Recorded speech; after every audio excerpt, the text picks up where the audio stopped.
Oh, we are live. Yeah, just hold on a sec, Tim. If excuse me, just hello, everybody.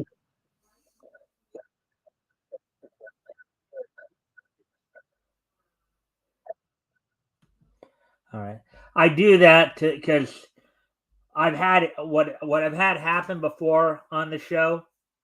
I'll get going, and then people will tell me, "Oh, you're not sounding right, Mike. You're freezing up or what have you." So I usually will do that to make sure.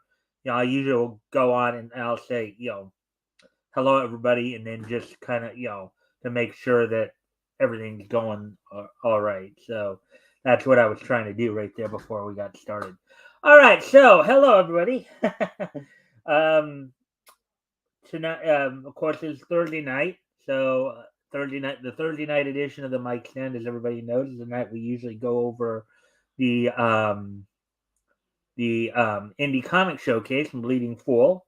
Of course, before we get into that, let me introduce my co-host for the evening, Tim Olson, who, of course, is the man writing the comic, or Timothy The Olson. creator and writer of Melvin All and right, also of Zed and Odysseus, which you can get free with the purchase of Melvin 1 or 2 or even both.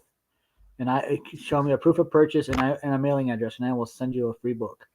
all right. And if you want to share a link to that, Tim, you're more than welcome to. All right. So with that out of the way, so tonight, of course, as I said, Thursday night. So of course, our usual format for Thursdays is we go over the Indie Comic Showcase from Bleeding Fool, and of course, as with most of our niche newscasts, we usually have the wrestling wrap up and the This Day in Niche History segment at the end. So with that, I think it'd be a good time to get started. Just a reminder to everybody, if you haven't already, you guys can like and share the stream, see if we can get some more friendly people in here to engage. That'd be appreciated. Also, if anything here grabs your attention, feel free to comment and or ask questions. We'll try to answer the question the best of our ability. And there's the link to Tim's comic, Melvin. You guys might want to One of the go. links is to the Ingram Sparks shop. All right. So there you go. So if you guys want to go check that out, there you go. All right. So with that, why don't we go ahead and get started then with the indie comic showcase here. I think I might already have it set up. In fact, maybe just maybe not quite yet, but we can get that set up. We can get to that in quick fashion here, as it were.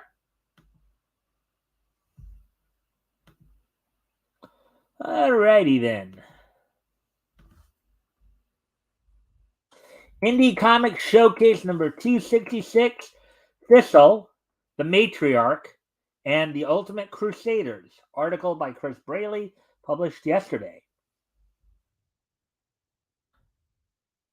Welcome back to another installment of Indie Comic Showcase, the weekly blog where we signal boost a few truly independent comics that are currently crowdfunding their projects, crowdsourcing their funding in some way, or just completely self publishing on their own. Every little bit of support for these creators matters, from a single dollar pledge to the $25 bundle, and of course, higher tiers are usually fun too. Even if you can't back a campaign or buy a book, you can share or tweet about these projects to your friends and followers. Also, as I said, every Thursday or just about every Thursday, we showcase this article on here as well for you all to get the information. If, in case you missed it on Wednesday, you can get it right here on Thursday as well. So, on Indie Comics Showcase, we interview the creators, show off some art, and tell you how you can check out the product for yourself. Below, we have some outstanding crowdfunding campaigns this week for you to learn about, enjoy, and hopefully support by backing one or more of them. Thanks for checking these out and for being the best part of Indie Comic Showcase. Let's jump in. Tim, you've been on the Indie Comic Showcase before, haven't you? Yes, yes. I've often wondered about looking up that thing, but yeah, I was on there. You had to fill out a form and such. All right. So the first book here they're talking about is Thistle by J.L. Collins. So before we get into the article, of course, let me go grab the link to it as soon as I grab that and put it in the chat for people to.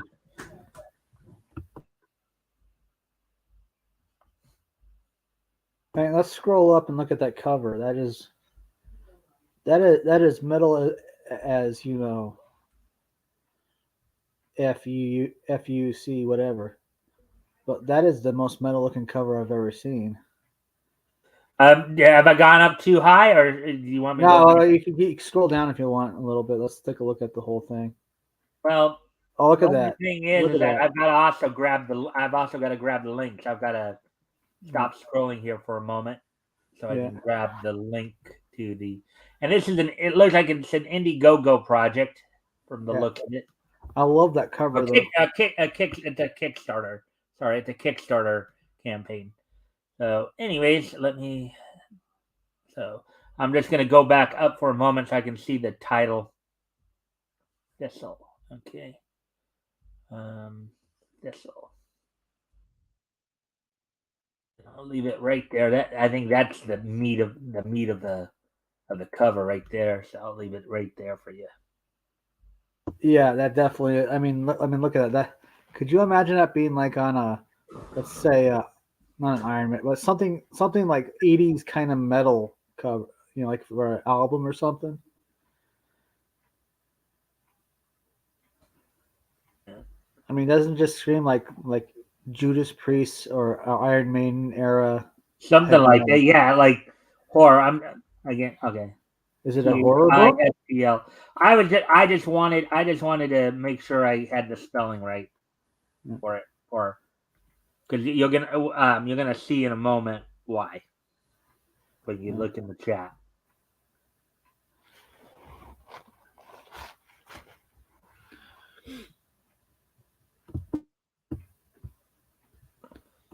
All right, so here it is. Here's the first feature we're going to talk about here in the interview. It's a Kickstarter campaign, Thistle by all right, so Thistle by J.L. Collins. So let's get into this. Chris Braley.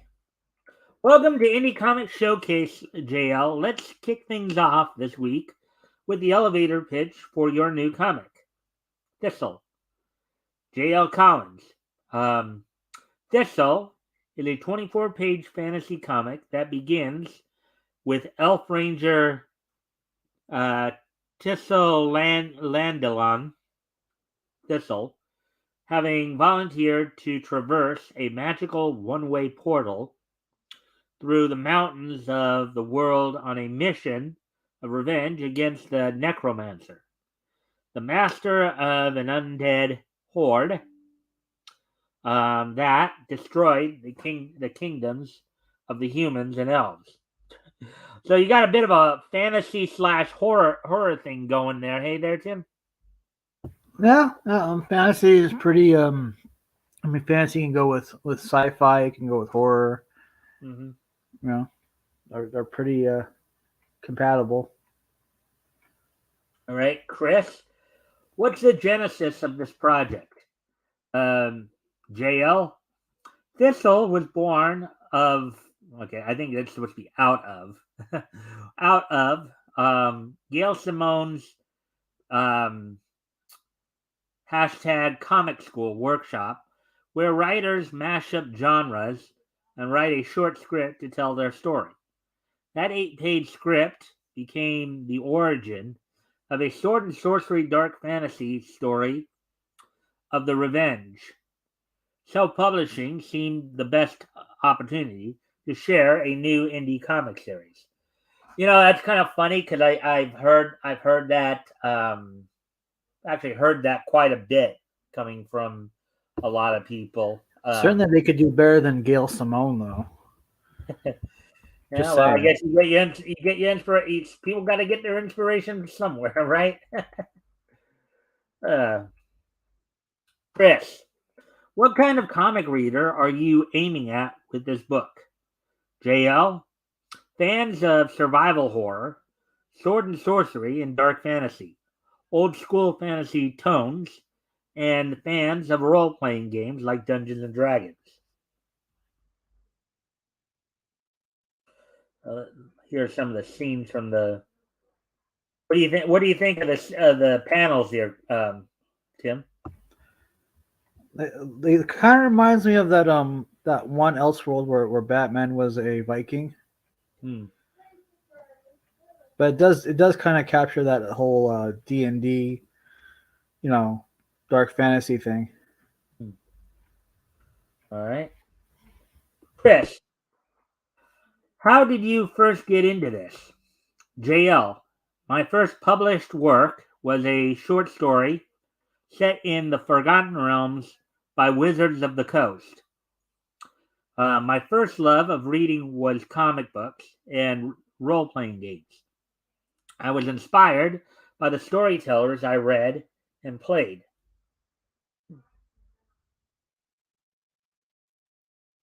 So he was inspired basically by role playing games. Uh,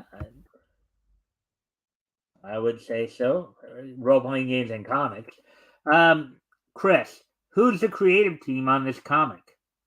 Um, JL, my artist is Jay Sheik. Um, we have collaborated on other published comics anthology work, and he is exceptional. The colorist, you notice how he spelled color there? He spelled it more in the European style there, adding the U in there. That's how they spell it, I think, over like in Europe, I believe. Colorist? Yeah, I was gonna. I sorry, I forgot that. I said, is he from the UK? He might be. Oh. The colorist is WK Sahadiwa, based out of Indonesia, and she accepted an invitation to do some test colors for Thistle, and secured her spot as our collaborator. Finally, my letterer and editor is Leland Berg, or yeah, Berg, I guess. Um, Leland and I belong to a comics workshop dedicated to helping indie comics and creators tell their stories. Apparently, with the creative team here, you got quite a bit of an international I feel to mean, it. Because Björg, I think, might be sweet. If I'm guessing right, the name is Swedish. Um, you have the colorist from Indonesia, and we suspect that the writer here is probably from Europe, from England. well, I mean, like people overseas are more willing to, more flexible when it comes to making a deal. Yeah, Chris, what have you learned through self-publishing? JL, timing is everything. Planning 3 months sooner than you think is crucial, and persistence is totally necessary.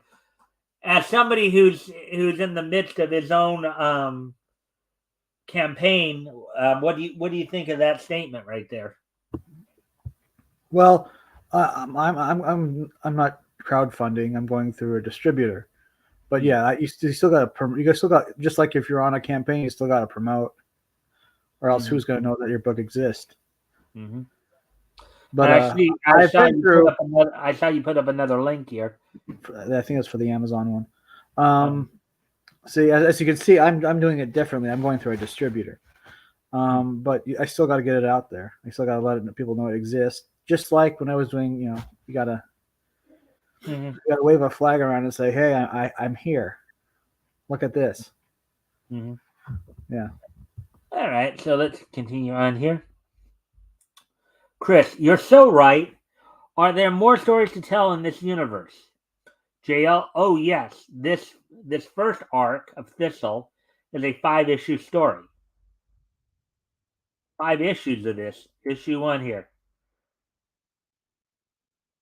What do you think of this? What do you think of this cover right here? Is that for the first issue too? Yeah, I think this is a variant Oh, cover. issue one, yeah. Oh wow, that person got chained to that thing and burned alive. Damn.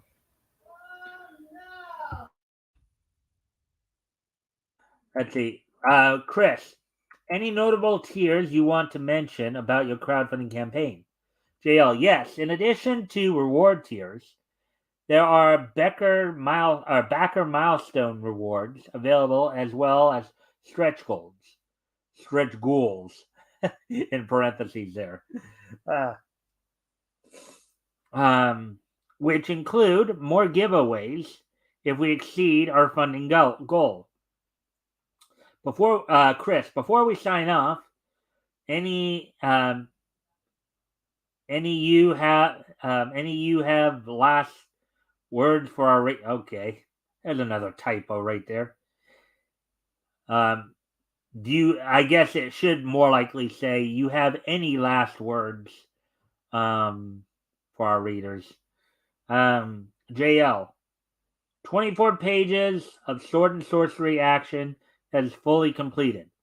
No risk to any backers, and some of the best fantasy action comic panels you'll find in 2024. Is this something you might look into, Tim? We go back up to look through some of the artwork here real quick before. Oh yeah, I definitely think it looks like a good campaign. I mean, look at that artwork. It looks. I kind of like it. Yeah, I think I would. Definitely some potential. I don't know about the whole mentioning Gail Simone. They shouldn't be mentioning Gail Simone. Yeah, she's kind of, at least when it comes to comics, she's probably not exactly somebody. She's not a good selling point, right? Is that what you're saying? With a certain crowd, no. Yeah. All right, so getting ready to move on to the next one, The Matriarch by Johnny Busa. And of course, before we get into that, let me go grab that link. I can put it in the chat. And here we got another Kickstarter campaign here.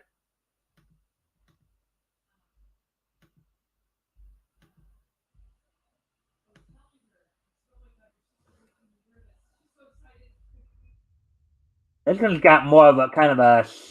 This one seems to have more of a sci-fi feel to it. Looks like, at least in the artwork. Yep. Kind of like that. Maybe they're influenced by anime or something or manga. Maybe. Well, I guess we'll find out here in a moment. So.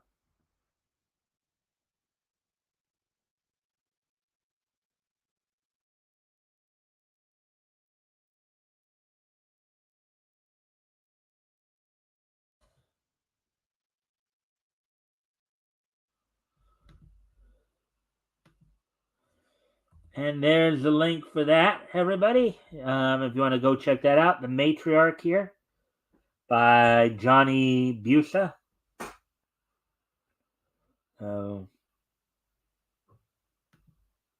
Let's get into this one now.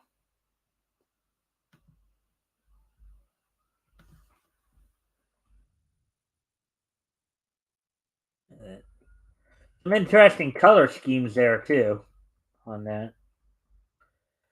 All right, so Chris Braley, welcome to this week's Indie Comic Showcase. Johnny, hit me with your pitch for The Matriarch.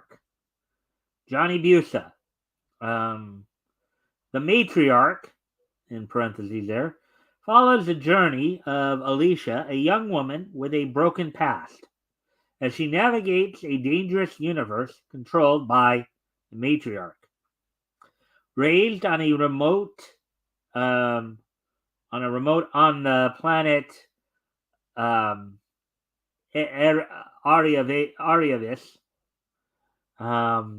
Alicia witnessed her family's abduction by matriarch agents, when she was just a baby.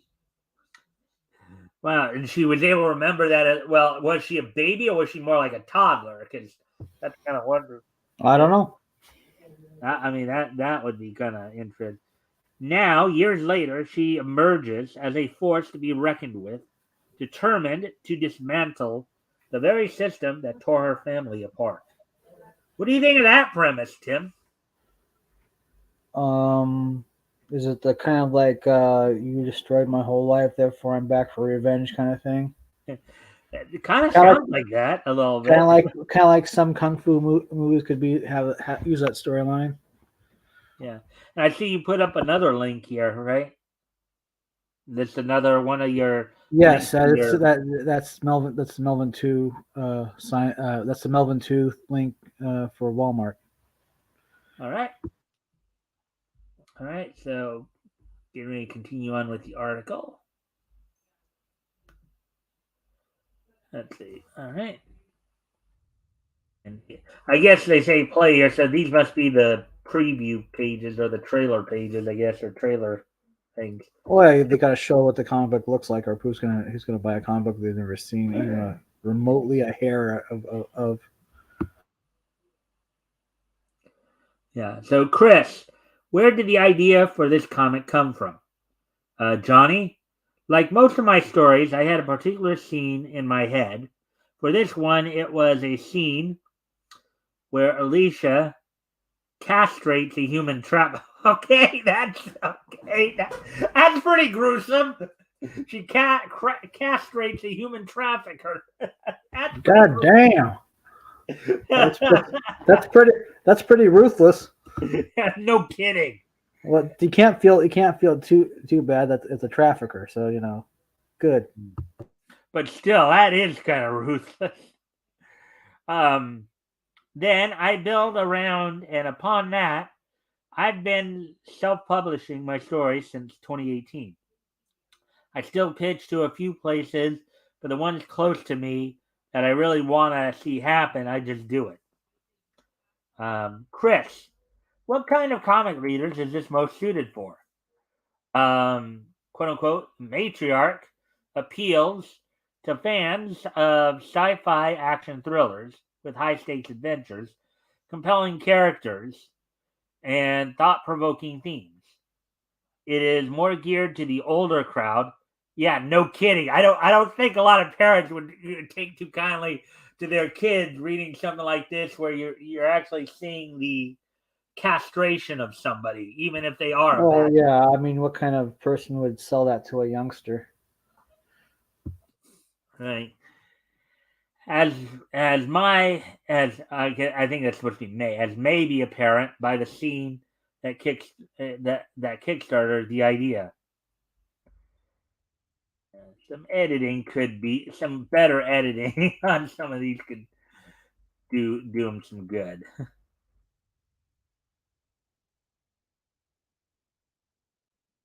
And Chris, how would you describe your creative process? Johnny, I mostly deal with heavier themes of corrupted governments and post-apocalyptic worlds. I first create a scene and the plot around that scene. Once I have a full plot, I do page breaks, and panel breaks after that. Chris, who's on your team for this project? Johnny, myself. I write, letter, and do page layout for the book. Um, Conan Machilov is the artist. He does everything from pencils to colors. Jay Gillespie, he runs Dimension Comics. The two of us self-publish our books and under that brand. What do you think of the art here?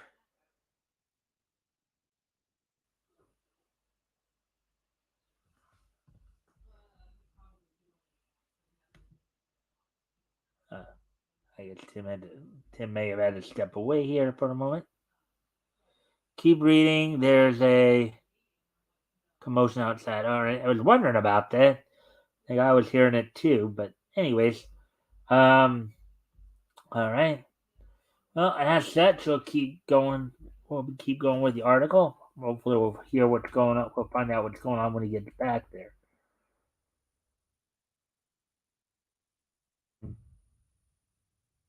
Chris, what's your workflow like, and how far along is the book?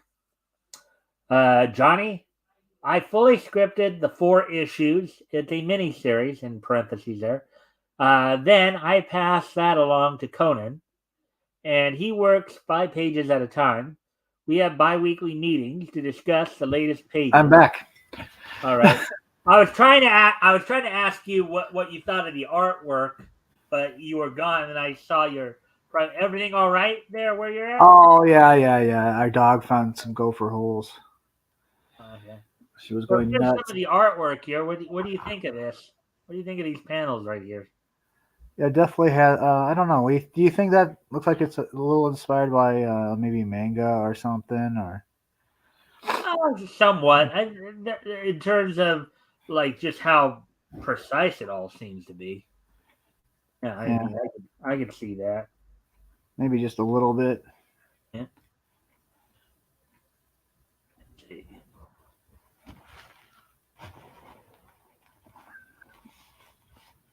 Oh yeah. The first issue is only a few pages from done. We predict to be fully done by the end of this month. Chris, what have you been learning from self-publishing through this process? Johnny, from book to book, I feel like I get better at page flows and providing scripts that artists can easily take and run with. I do give a lot of freedom to my creative team. I want them to enjoy the work, and I feel that only makes it better.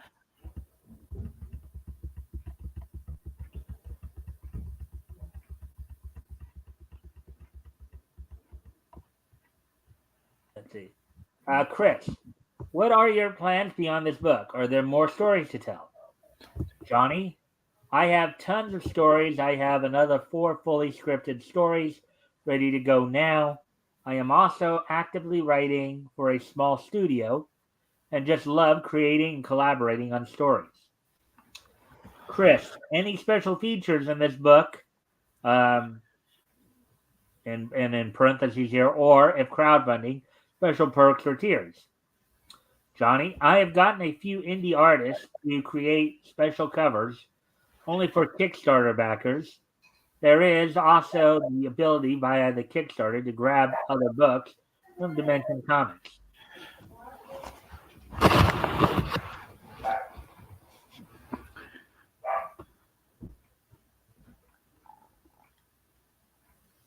All right, so Chris then asks, anything else you would like to share with our readers before we sign off? Johnny, just that, quote unquote, the matriarch is something very special to me, and I really think the readers of this series will be in for a real treat when they find out who, quote unquote, the matriarch really is. Chris, nice, good job. Good luck, Johnny. So apparently he's dropping a little hint there that there may be a twist coming. What would you say with my analysis there, Tim? Probably. I mean, I don't know. It sounds like it sounds like they're saying this person's saying that the readers will enjoy the story. Oh, and I guess there might be a twist on who they're probably being ambiguous with who the matriarch is. I just hope this isn't like a feminist comic book or something. I mean, I guess we'll wait and see, won't we? Yeah. All right, and the final story in the article here: The Ultimate Crusaders, a sci-fi fantasy saga by Justice Wright. I think I've seen him on here before, believe it or not. Let me go grab the Justice Wright. That name sounds a little. And 3 for 3, 3 Kickstarter campaigns. Let me grab the link.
And there you go. If you guys want to check that out, there's the link to that one right there. The Ultimate Crusaders, the sci-fi fantasy saga.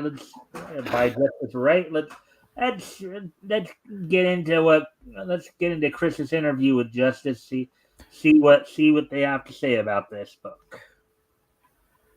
Oh, wow, that's actually kind of cool looking. You like the art here? You like what they did? Yeah, these tarot, these things. What are they? I don't know. Well, I guess we'll find out in some form or another. Yeah. All right. So, Chris Braley, introduce our readers to the Ultimate Crusaders. Justice Wright, inspired by 2000s cartoons and comic books, the Ultimate Crusaders is a sci-fi comic book series that tells the story of a teenage prodigy named Orion Williams, who, after shunning himself from everyone as he witnessed the presumed death of his father, is inadvertently thrust into a an intergalactic conflict after discovering a mystical alien artifact in his backyard. It's kind of remind me of elements of stuff like Tenchi Muyo. Well, Tenchi Muyo is one of them, but there's a few others too in there, I'm sure. Now, Orion, along with his friends, must survive a war-torn galaxy to escape power-hungry tyrants at every corner, while discovering the mystery behind the artifact and the truth behind his father's disappearance. What do you think thus far, Tim, of this particular book? Oh, I like the artwork. Chris, where did the idea for this comic come from and led to your decision to self-publish? Justice? As said before, this comic was inspired by, I think there's supposed to be a BY in there, by comic books that I grew up reading and cartoons I watched as a kid. I loved watching the various sci-fi shows like Ben 10 and Symbionic Titan. So obviously, this person's a younger person. Yeah, probably. Yeah, because he's probably in his 30s. My brother was probably when that became popular. I think my brother was probably graduating high. What year did Ben 10 come out?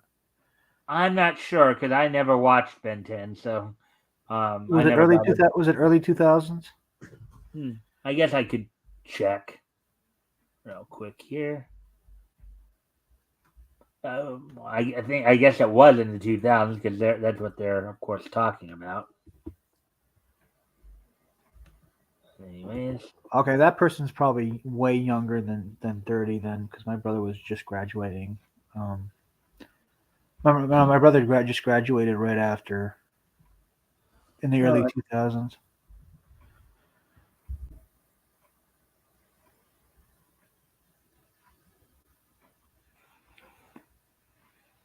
So I'd say that person's probably in Ben 10 is an American franchise conceived by Man of Action and produced by Cartoon Network Studios. And from the, let's see, According to this, it started all the way back in 2005. The original Ben 10 started back in 2005. Okay, so yeah, my brother had just graduated. Never mind. Yeah. Yeah. It definitely wasn't anything that I would, because like I said, that wasn't anything I was into. All right. So, anyways, as we continue on with the article here, where did the idea for this comic come from and led to your decision to self-publish? Justice. As okay, actually we were okay. We were already Symbiotic 10 and wanted to make something that was similar in style to those shows, but in a comic book form. The reason why I decided to self publish was because I wanted this to be my own thing and not be held back by a company, and I wasn't in complete control over. Which, I mentioned this earlier too. I hear that a lot on here. Whenever I go through these articles, that's a common theme right there. Well, Not that's the being whole want to point of be held being back by. indie. Yeah, that's the whole point of being indie. I think some people, when people talk about how they'd sell out tomorrow when they see, it's like you do know that's the whole point of being independent. It's not because they don't want you. It's because it's also because you don't want to be told what to make. Mm-hmm. Yeah. So I never quite understood the people who would they talk about being independent and they quickly want to sell out right as Mm-hmm. yeah. Yeah. I wanted to have the freedom to create whatever I wanted on my own label, Eagle Eye Comics, and take feedback from customers rather than company staff.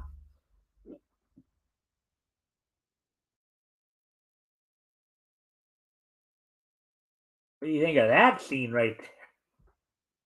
Target Orion Williams right there. Yeah, looks like he's not comfortable. And it looks like he kind of locked into that right there. Uh, let's see. Uh, Ghost in the Shell. Hell yeah, that's a good cartoon. yeah. Well, that's an anime. Anime cartoon. It's the same thing. It's animated drawings. Yeah. Um, Chris, what kind of comic readers is this suited for and aimed at? Justice, if you are a fan of sci-fi shows, comics, or manga like Ben 10, Symbionic Titan, Gundam, Outlaw Star, Ghost in the Shell. Now, Outlaw Star and Ghost in the Shell are both pretty good. Gundam, of course, is a well-known anime franchise. Of course. Then you'll feel right at home with the story we want to tell. Chris, tell me how you developed your creative style. Justice, my first comic book, The Ultimate Crusaders, issue number 1, was a big eye opener as to how creating comic books was actually done. As such, I've been doing a lot of extra work, including hiring reliable talent, creating and managing deadlines, and focusing on advertising. Um, but most importantly, I've created my own way of writing scripts that help me to discern what works and what doesn't. This includes voicing character lines out loud to see if they work as dialogue and rewriting key moments in various storylines.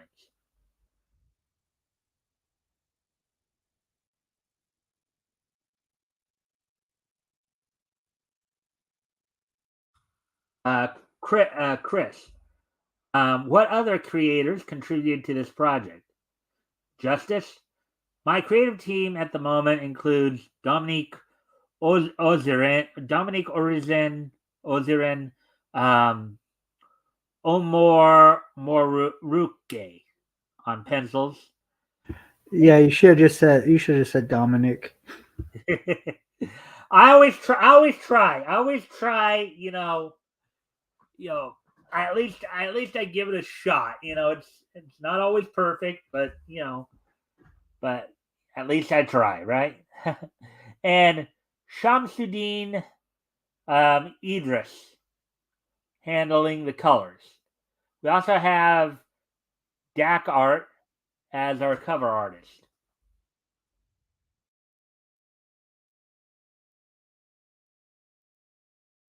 Chris, what's your production workflow like?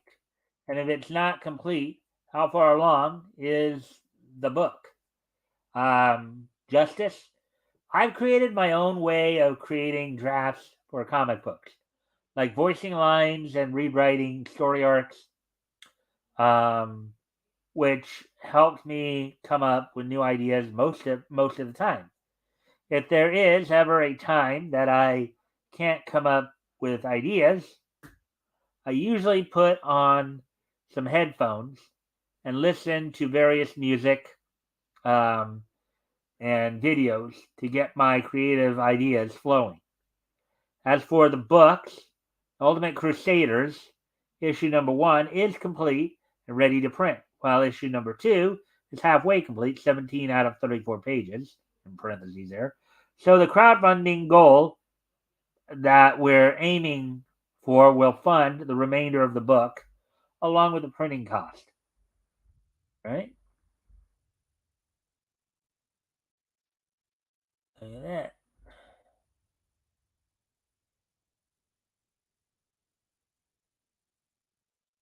Chris, what have you been learning from self-publishing through this process? Um, Justice, there were a lot of missteps when it came to launching my first book, my first comic book, mainly including multiple delays in production. While I did eventually compete complete my previous campaign successfully, I didn't want these delays to become something that was expected of my work. In contrast to other Kickstarter and Indiegogo comic creators, so this time I'm doing everything that I possibly can to ensure that my books are complete, ready to be shipped on or before the date of each of my campaigns. More good. What do you think of the art here? Now that page I like. And when I'm looking at these too, it does have kind of a cartoony feel in terms of the artwork too, a little bit. Oh yeah, What would especially be all like those modern speed art? lines. Yeah, I love that. He's Yeah, so pounding the some crap out of that thing. huh? What was that? He's pounding the crap out of that thing. Bam. Yeah. Let's see. There's another cover there, I guess.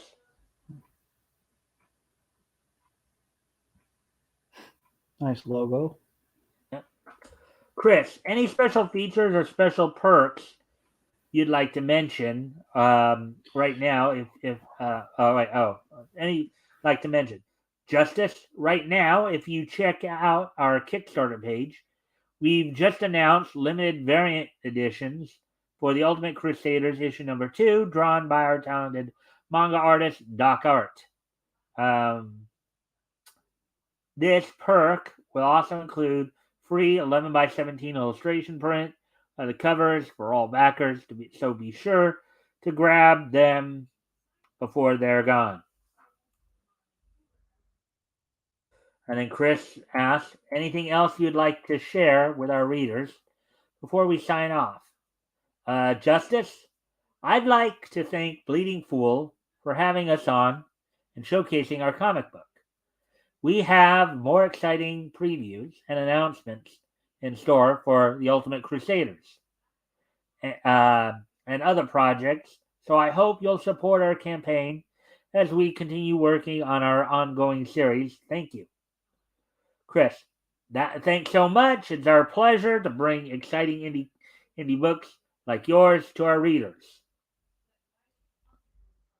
That's it for this installment. If you're a creator ramping up your own campaign or have a comic available for purchase online and you want to be featured in our weekly column, click here. And follow Indie Comic Showcase on Twitter at Indie bottom dash comics, and reach out to them for more eyes on your crowdfunding comic project. Until next time, support indie comics. So, what did you think of the article there, Tim? I liked the last one, the last book we were looking at. Now, for a little surprise, I want to kind of show you what I have loaded and ready to get printed tomorrow morning. All right. I'm sharing a screen here. All right. All right. Here, I'll even do one better there. See, this is a preview. This is what I like about Mixum is they have a preview thing. Uh-huh. So you can kind of flip through it. Mm-hmm.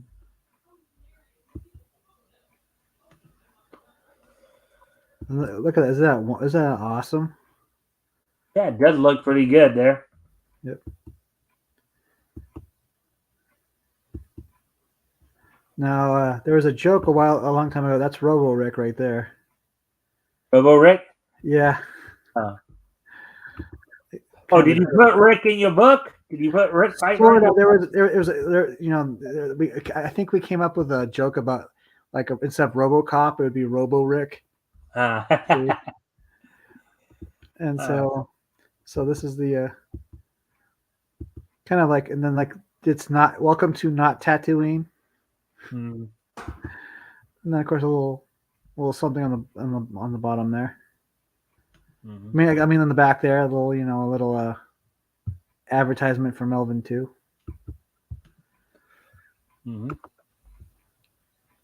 I think people should definitely check out Mixum.com because of that feature.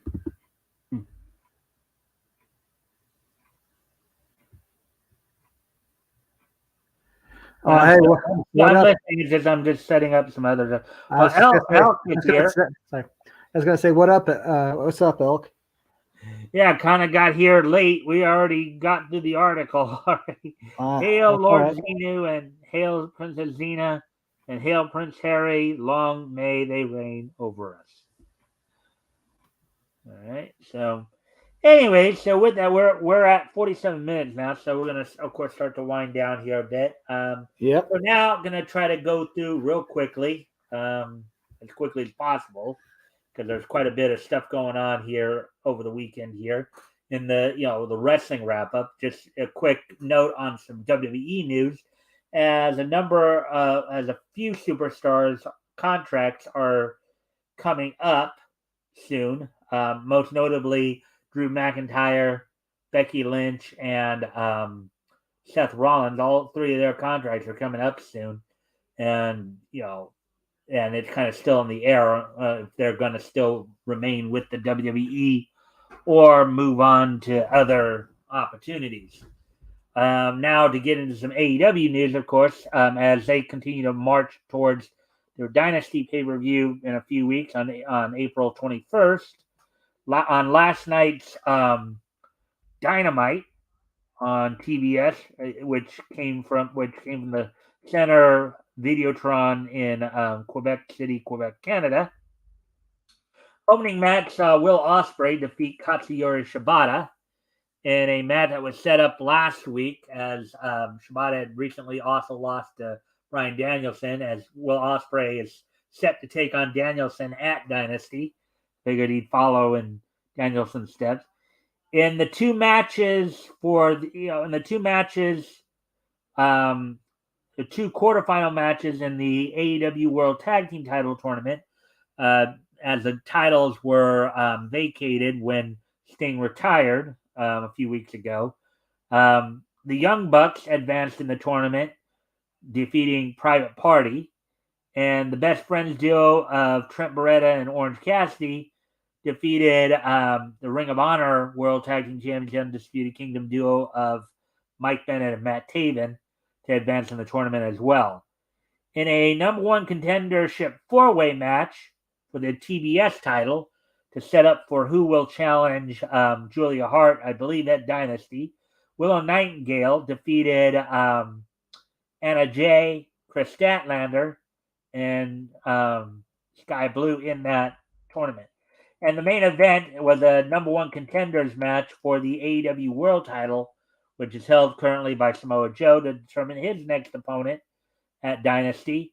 As Swerve Strickland defeated Konosuke Takeshita of the Don Callis family. Of course, Swerve is coming off of a match with Joe at the most recent at Revolution, I believe, where he was involved in a three-way match between him, Joe, and Hangman Adam Page. Page taking the pinfall in that match. So now we're going to get a one-on-one between Swerve Strickland and Joe for Dynasty. So that's all from the AEW side of things. Now as we look to so let's see, on tonight, set for tonight, Ring of Honor, the Ring of Honor Honor Club tonight, set for tonight's show that you can catch on ringofhonorwrestling.com. In a proving ground match, the Ring of Honor Women's World Champion Athena will be taking on Nikita. If Nikita wins that match, she'll get herself a shot at the Ring of Honor Women's World title down the road. Griff Garrison and Cole Carter, with Maria in their corner, will be taking on the duo Victor Costella and Kaz Jordan. Dalton Castle takes on Nick Camarada. Colt Cabana and Brandon Cutler taking on Bryce Donovan and Rex Lawless. In a six-man tag match, Action Andretti and the Martin brothers, known as Top Flight, will be taking on the team known as KPK. In a women's match, Diamante takes on Kira Hogan. Evil Uno will be taking on JD Drake. And for the Ring of Honor World Television title, Kyle Fletcher will be defending the title against Blake Christian. So that's what's going on tonight's Ring of Honor showcase, Ring of Honor Club, ROH on Ring of Honor Club. And then on Access tonight, on tonight's episode of TNA Impact, in a number one contender match in an 8-4-1 match style for the Impact Knockouts World title, Alicia Edwards will be taking on Rosemary, also taking on these 8 competitors will be involved in the match. Alicia Edwards, Rosemary, Zaya Brookside, Danny Luna, Steph DeLander, Jody Threat, Masha Slamovich, and Havoc. Eddie Edwards in a one-on-one match takes on Mike Bailey. Josh Alexander takes on Tracy Williams. And Chris Sabin, in one of his last matches with TNA, as we talked about the other day, Motor City Machine Guns, their contract is up at the end of the month here with TNA, and they were filling their last obligations. He'll be taking on Steve Macklin on tonight's episode of Impact. And also tomorrow night, Major League Wrestling will be having their War Chamber event from Tampa. Let me grab that. Oh, fun fact for you before you continue, Mike. Did you know that Danhausen is the only wrestler that I know of that has a copy of Melvin #1 and showed it on his YouTube channel? I think you mentioned that to me. You mentioned, I think, that the other day on the weekend panel. I think you did tell me that. Yeah, I mean, if anybody I goes back and look, also know because I've seen some clips. From what I understand, Danhausen is actually a big comic book fan, as I recall. Because I know he had another video maybe a year or so ago where he actually kind of dragged CM Punk along with him to go comic book shopping. Yes, I'm a big fan of his show. I watched. I haven't seen any of his shows yet lately, but I used to watch a lot of his stuff. We'd go to a toy store, and I guess the bit was he'd pretend to steal a toy. Yeah, very nice, very evil. Yeah, very nice, Very very evil. evil. I'm not even sure though if he's still with AEW because I did I don't see know his what he's name. doing. Is it A&W? Did he go back to AEW?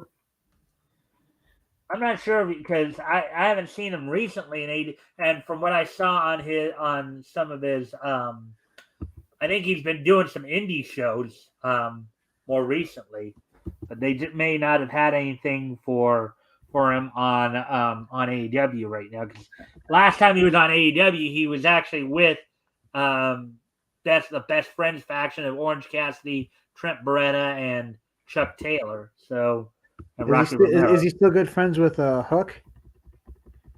I would imagine so. I don't, again, with Hook right now, they're doing an angle with him and Chris Jericho, but a lot of people have kind of been frowning on that a bit because Jericho just kind of looks like he's kind of at the end of his career kind of thing, where he's just kind of like dragging on.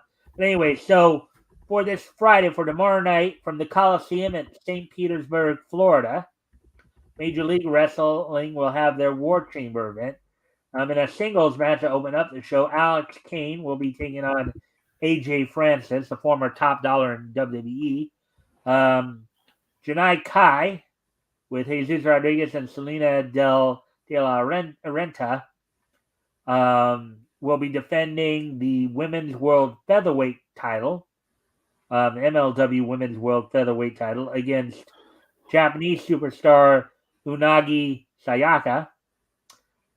For the New Japan World Television title, Matt Riddle defends the title against Kosei Fujita. And in the War Chamber match itself, the team of Cozy Max of MLW World Heavyweight Champion Satoshi Kojima and his tag partner Shigeo Okamura, teaming with former tag team champions the Second Gear Crew of One Called Manders and Matthew Justice, take on the World Titan Federation members of Davey Boy Smith Jr., Josh Bishop, Richard Holiday, and Tom Lawler. And yes, Davey Boy Smith Jr. is the son of Davey Boy Smith, the British Bulldog. So just okay. See, British Bulldog. I know that name. I don't know him by his real name. Well, yeah, he would use it alternately. The British Bulldog, Davey Boy Smith. That was who he was. And now Davey Boy Smith Jr. is his son. So, anyways, that's all I got for you guys for that.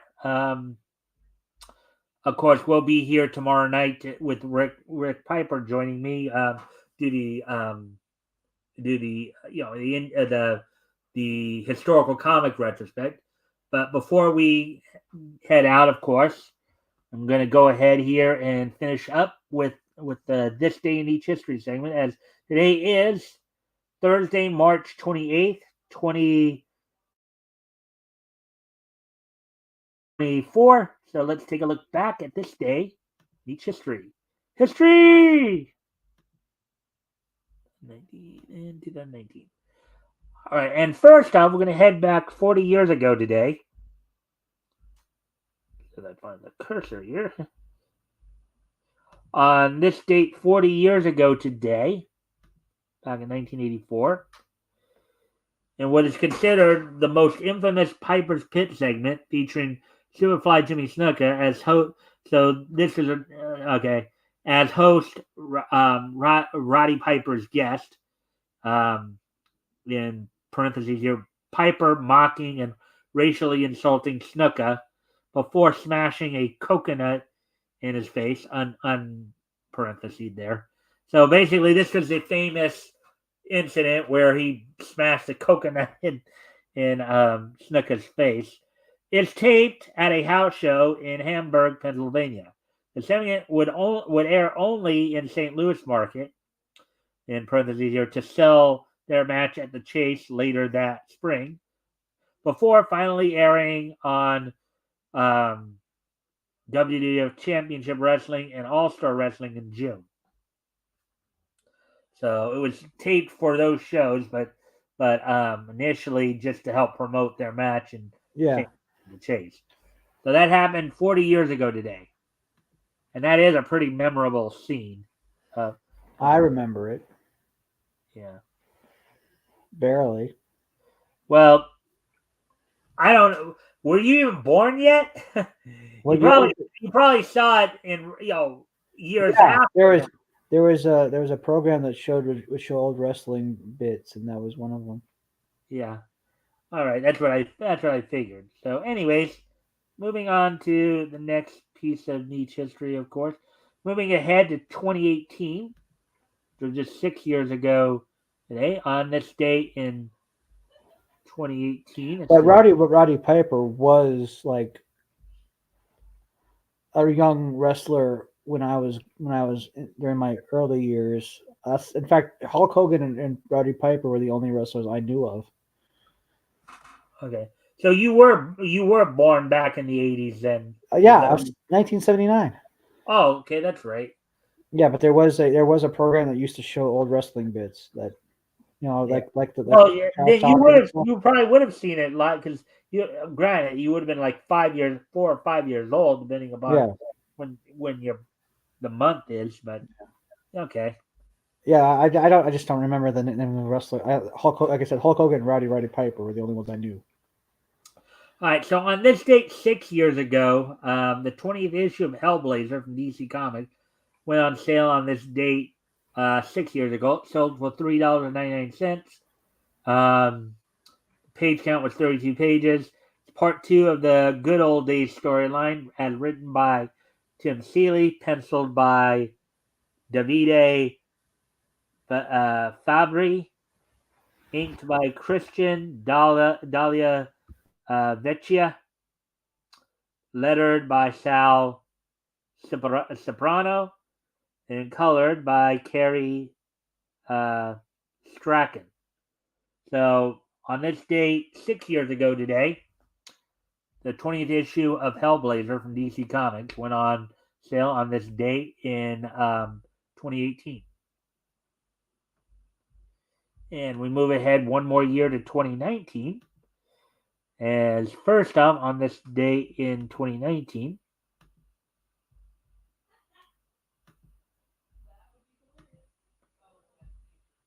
let's see.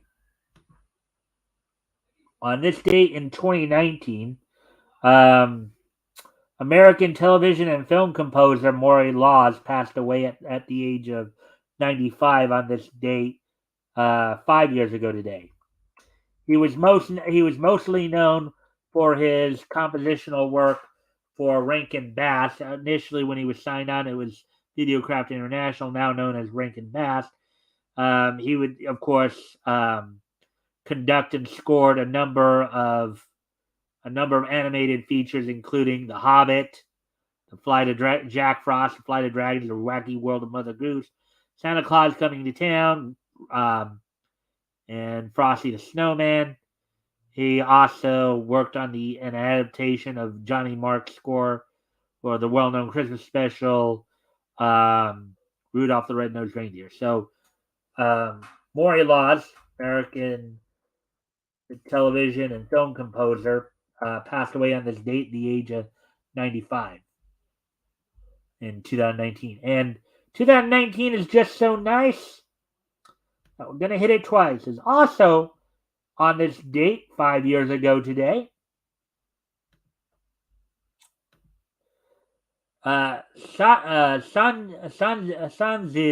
Sanzigan's uh, second season of Bang Dream completed its run on Japanese television on this date 5 years ago today.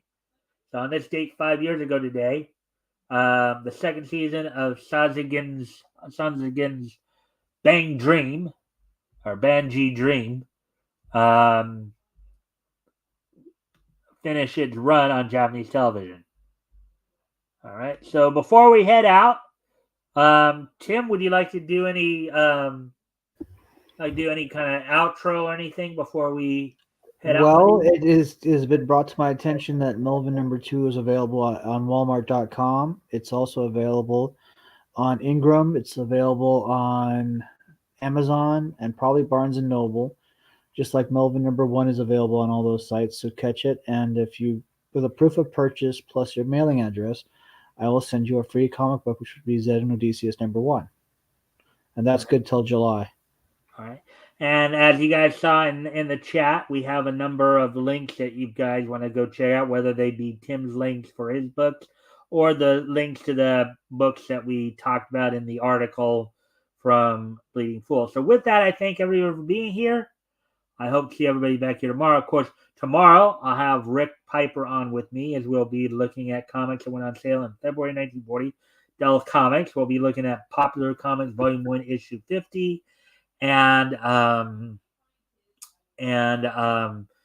the fifth issue of the four color series. I don't remember which feature they'll be focusing on there, but off the top of my head. But it should prove to be another great 2 hours of looking. And I'll be heckling them from the chat. Well, we'll welcome your commentary, Jim, as always. So yes, with that, I thank everybody for being here, and I hope to see everybody back here tomorrow. Bye.